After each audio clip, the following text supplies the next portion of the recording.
The Tennessee Titans have officially fired Brian Callahan. And here's the thing. We may not be great for the rest of the year, but I am just so relieved that we finally have this over with. I'll break it all down for you right here. What's good, y'all? Welcome back to the Titans Rundown. I am your host, Micah McCamey, and I'll bet y'all forgot that this existed, but remember I said a while back that I'm going to start doing like raw, unedited versions of videos that are like my instant reaction to Titans news? Well, this is what this is. The Titans have fired Brian Callahan. I have no notes. These were actually the notes that I had prepared for week 6 of the Tennessee Titans season, but these are almost irrelevant now because now I need to go and re-record that episode because everything has changed, it feels like. So, here's the thing, right? Starting out by this, Brian Callahan, you hate it for a man's family whenever they get fired. So, my thoughts and prayers go out to the Callahan family because, again, firing is just, a hard thing to have happen to you. But outside of that, what else is there to say? I mean, Brian Callahan has been a disaster of a head coach. Genuinely, I've thought about this. He may be the second worst head coach that the NFL has seen, not just the Titans, the NFL has seen in the past 15 years. Urban Meyer excluded, obviously, because everybody else is also terrible. Or everybody else, I don't even know if they compare. The only ones that I think could compare are Adam Gase and Joe Judge. Outside of those two, nothing at all. So it's nice to see that Callahan has been fired. And here's the thing. I'm hearing reports from outside sources and inside sources, from inside sources, beat writers, and all that stuff that apparently it's a complete mess right now in Titans HQ because I don't think they were expecting to fire him this morning.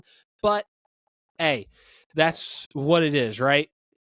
Look, I'm not going to be worried unless the podcast episode comes out on Wednesday and we still haven't named an interim head coach. That is whenever I will be genuinely concerned. But right now, it's a time of celebration, man. It's a time of celebration that we are now officially free from the Brian Callahan era.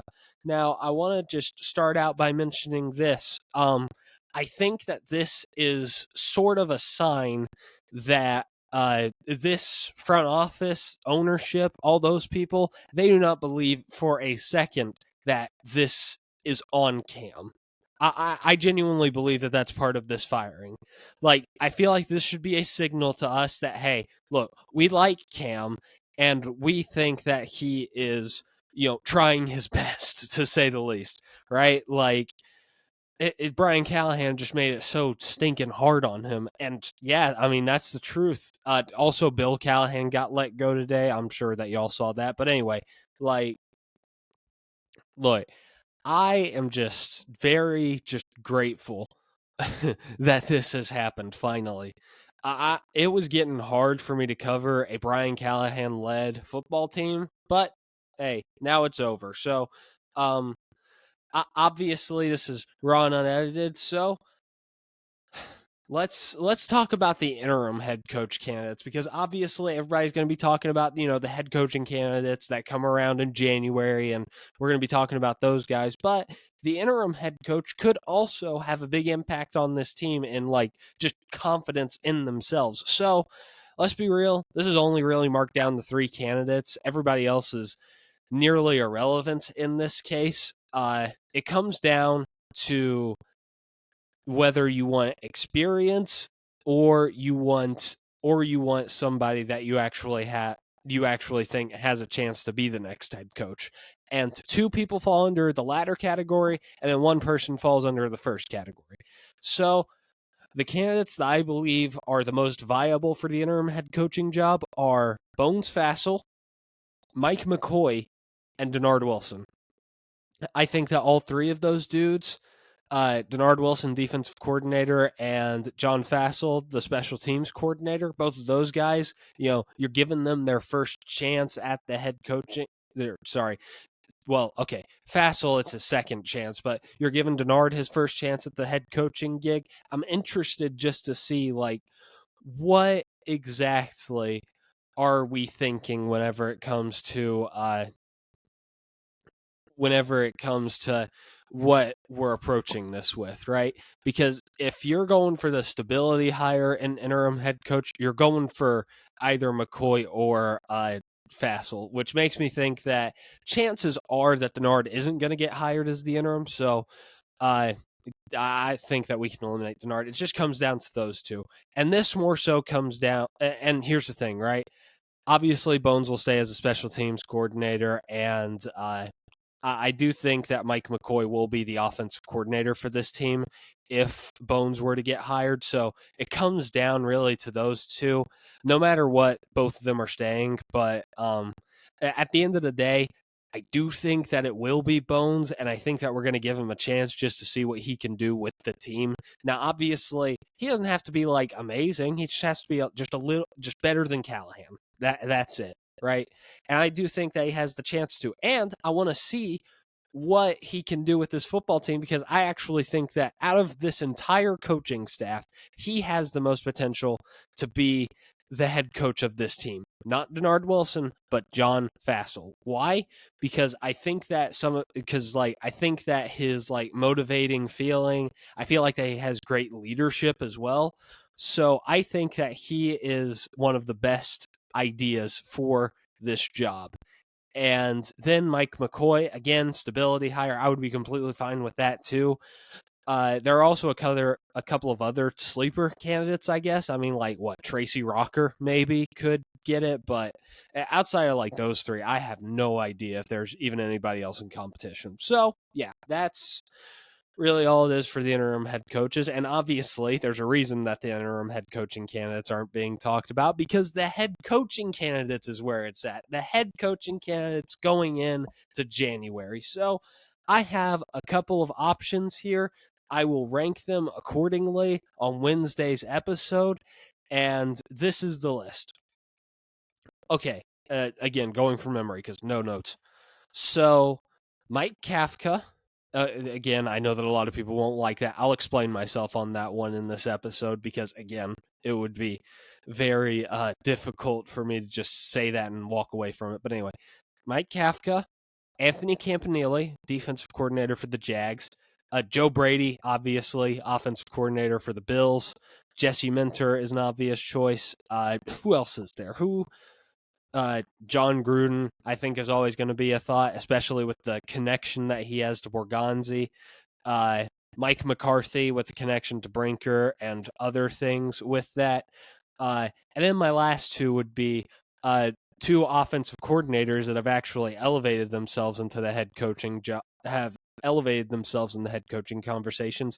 Clint Kubiak and who's the third? Oh yeah, Josh Grizzard. Both of those guys have kind of elevated themselves into these conversations. So any of those eight, I am completely fine with. And I'll rank them accordingly. Three of them will be honorable mentions because why do a top eight whenever you can do a top five? But anyway, explaining myself for the Kafka thing. Look, I remember on the Music City Audible, Justin, I believe it's Graver, described it best whenever talking about him as a head coaching candidate, Mike Kafka, that is. He gives off the vibe that he would be the dude that nobody knows whenever he gets hired. Everybody's just like, what are we doing? This is terrible, incompetence, awful, all this other stuff. And then he ends up being the best head coaching hire of the entire cycle. You know the one, the Dave Canaleses of the world, the ones that get brought in and people think this is ridiculous after one good year. And then he comes in and honestly, yeah, I think that Canales is competing with Mike McDonald as the best coaching hire of that cycle because of what he's gotten out of that Panthers team, because that team should be a lot worse than they are right now. But anyway, Dave Canales praise aside, I don't know. I just have this weird feeling that Kafka would make a decent head coach somewhere.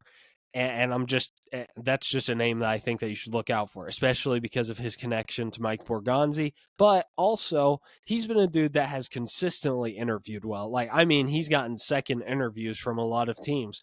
The only reason that I don't think he's gotten hired is because of the fact that, well, he's the Giants' offensive coordinator. Of course, you don't want your fan base showing up to the stadium with pitchforks and knives and all that stuff. And if you hired the Giants' offensive coordinator, that's what it would come with. So, again, that's why I am somewhat interested in Mike Kafka. Spoiler alert, though, he will not be in the top 5. He will be an honorable mention. So, again, just overall, I don't know what it is, man. Man, I'm really hoping that we get this next head coaching candidate right. Again, if you're looking for stability, just go with Mike McCarthy. That's fine. But overall, I'm just really interested to see where the rest of the season goes. No, we will not be making the playoffs. I'm not meaning it like that. I mean it as in I'm interested to see how this team plays after Callahan, after a week. I'm interested to see how much the boost really is from Callahan to Bones or Mike McCoy or somebody else like that, right? Again, whoever they hire as the interim head coach, I want it to be an audition for the head coaching job, whether it is McCoy or Fassel or heck, even Denard Wilson. I want it to be an audition for the head coaching job. And I'm interested to see who that may be. And honestly, as I'm recording this, and this episode's probably going to go out at 4:30, maybe 5.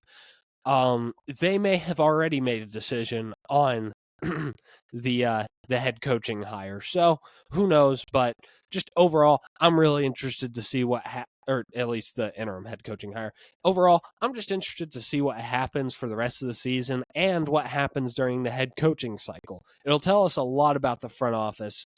Who they hire as head coach, that tells you a lot about a front office.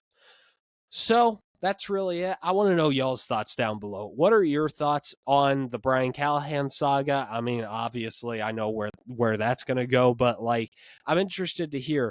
Do y'all think that Cam Ward is actually just really bad, or do y'all think that Brian Callahan was holding him back? Do you think Cam Ward improves? Do you think that he gets worse after Callahan? That's just the questions about Cam Ward, but also overall as the team. Does the team get better without Brian Callahan, and do they end up winning more games than they probably should without Callahan, or will they end up just being absolutely just terrible even without Callahan? I'm interested to hear y'all's thoughts, and that's going to do it all for me. This has been a rundown of your Tennessee Titans and the decision to let go of Brian Callahan. I love y'all, and tighten up.